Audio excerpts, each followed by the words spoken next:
The worst year for a lot of us for our mental as well as physical health. So joining us this morning is best-selling author, coach Lisa Goldenthal. Hello and welcome. I'm Lisa G, your host.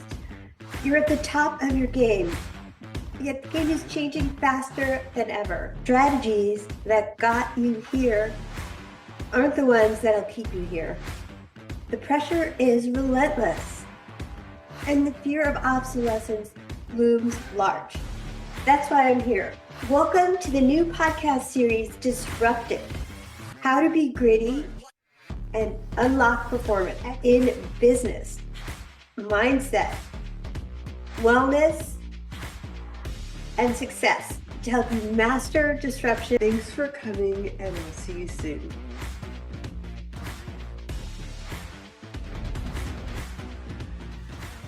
She's an innovator who has revolutionized healthcare content creation. Her unique approach to business, centered on kindness and personal development, has not only transformed workplaces, but also empowered teams to achieve unprecedented success.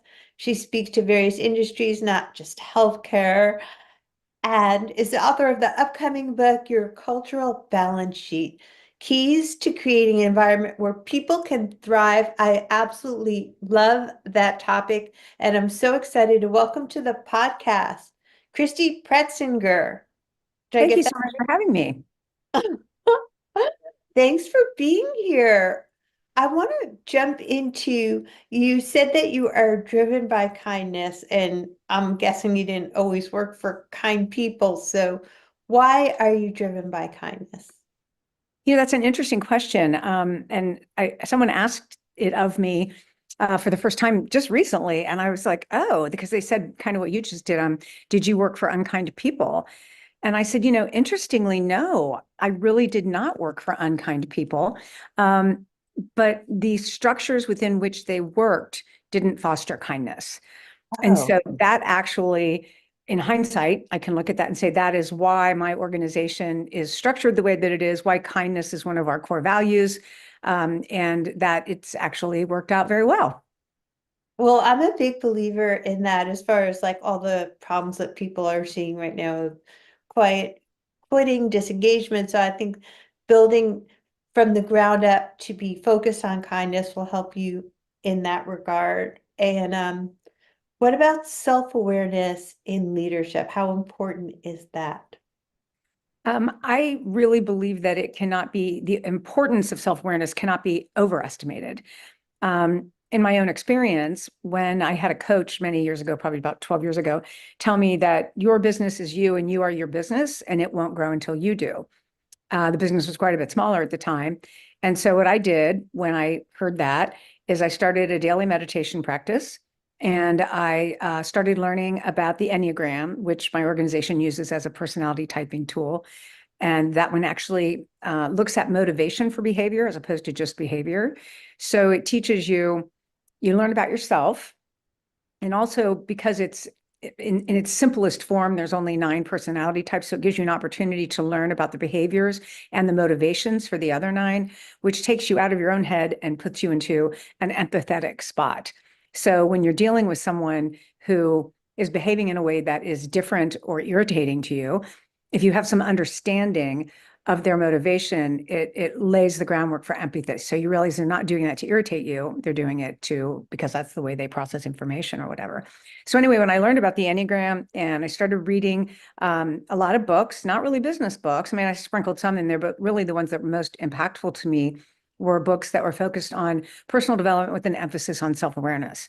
And that was the first time that my business hit $1 million in revenue, was when I started doing that kind of work.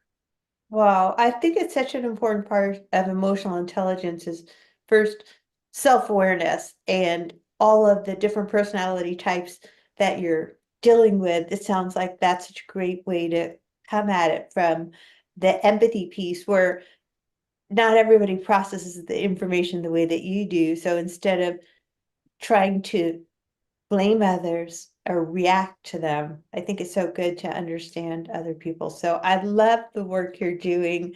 And I want to talk also about the importance of intention and attention in building trust, or anything really long term. Do you want to talk about that one too? Yeah, it's really interesting. That's something that I talk about a lot is that you have to have both intention and then give attention to your intention, or else nothing will happen. And what's interesting is that in recent years and all of the more brain science that is coming out, talking about, the functional MRIs and understanding neuroplasticity and things like that, and the actual physical way in which we embed things into our subconscious is by having an intention, usually tying it to an emotion, which makes it important to your subconscious to embed in there. And then you give attention to it over and over again. And your conscious mind will become like a bloodhound and look for things that tie into that thing that you've embedded into your subconscious. So it's interesting that I've always thought that and always believed that. And then to read about it in brain science, I'm like, oh, well, that's really interesting. So I think that when it comes to something like trust, that I think most of us would understand as leaders that trust is a long game, right? That you can say something, but people don't really believe you until they see you put, like I usually say, put wings to your words, that you really mean what you're saying. Yeah. And you can lose trust so quickly, just by one, like, for example, back to the Enneagram, I know that as a leader, I have to be very careful to moderate the way that I speak with certain people, because I can get kind of fast talking and I can sound rather directive, and that can just shut other people down. So they can't process mentally or physically. And I know that I have to moderate that behavior. And if I don't moderate that behavior, it damages the relationship between us, which then chips away at the trust. I love all of those things. Do you want to dive a little bit deeper into some of the science behind that about having the reticular activating system activated, where you are tying something, an emotion, to your intention, and just get a little bit more into the science behind how that actually works? Well, and I'll tell you, it's because it's based on information I read in a book recently called Mind Magic by Dr. James Doty, D-O-T-Y. I'll send you a link for that, and you can put it in your show notes. It's a wonderful book, and he is a neuroscientist and a neurosurgeon. And he talks about the act of manifesting from a brain perspective, not spiritual. He takes that out of it and just talks about how your brain actually works. So he goes through all of the different networks in the brain, much of which was too technical to me. But the biggest thing was that we have something called the salient network. And the word salient means important, relevant. So there's a salient network. And what happens is that he said, well, you can manifest based on, I want the car, the house, the diamonds, whatever it happens to be. But those things tend to not embed as easily. It will work in your subconscious, but what really, really fires up your brain is the tying it to an emotion, to meaning and purpose. So if you have something, so for example, for me, my purpose, the reason I want my business to grow is because I want to share this environment with more people. That's my meaning and my purpose. I want to reinvent the way people look at the world of work so that they find joy and life-work balance and do meaningful work while also having a meaningful life. So that for me is my meaning and purpose. So what happens is when I tie, that growth to that meaning and purpose, what happens is that the salient network in my brain says, oh, that's important. That's important. We got to put that in our subconscious. And then what happens is that your executive function, your conscious brain, starts actually literally, these are his words, acts like a bloodhound to seek out the opportunities to make these things happen. And that is the actual process of, very simplified, by the way, but the process of manifesting from a brain perspective. Well, I appreciate that you simplified it so that we can understand it. That's always great on such a short podcast. Yeah. And when you're trying to motivate your employees, how do you tie the actual mission of the company into their emotions so that they're fired up and excited? Is there a way to do that? I think in my own experience of that, again, we use the Enneagram, so everybody is familiar with the Enneagram. We do workshops and things about it. So we're all very aware of each other's types and how they process and think about things. So on my leadership team, when I think about that, I know what drives certain kinds of behavior from people. But what the big thing for me is community. I've learned over my lifetime that there are many, but one of the common human elements is that every single person needs to know that they matter, that their hopes and dreams matter, that the things that are important to them matter. And more importantly, that the special magic that they bring to a collective would be missed if they left. I frequently say that positions are replaceable, people are not. And again, that's a trust thing. People know that I mean that, I will fire a client if they are disrespectful or hard to work with for some of my employees. So they know that I will do those things. And so to get people, in my experience, to buy into your mission, it really is, for me, casting the vision for the culture, for this environment, giving people the tools to live that out, and then bringing them along on the ride. Really, leadership isn't about pushing people, it's about lifting people up. And so really helping people do meaningful work within their own zone of genius that excites them, making sure that they are finding joy, even though sometimes work is hard, but we can make it fun. All of those kind of things together, and building relationships. Our mission is we build relationships one word at a time. And we do that with each other, we do it with our associates, and we do it with our clients and then their populations. So all of that together creates this, the whole is greater than the sum of its parts.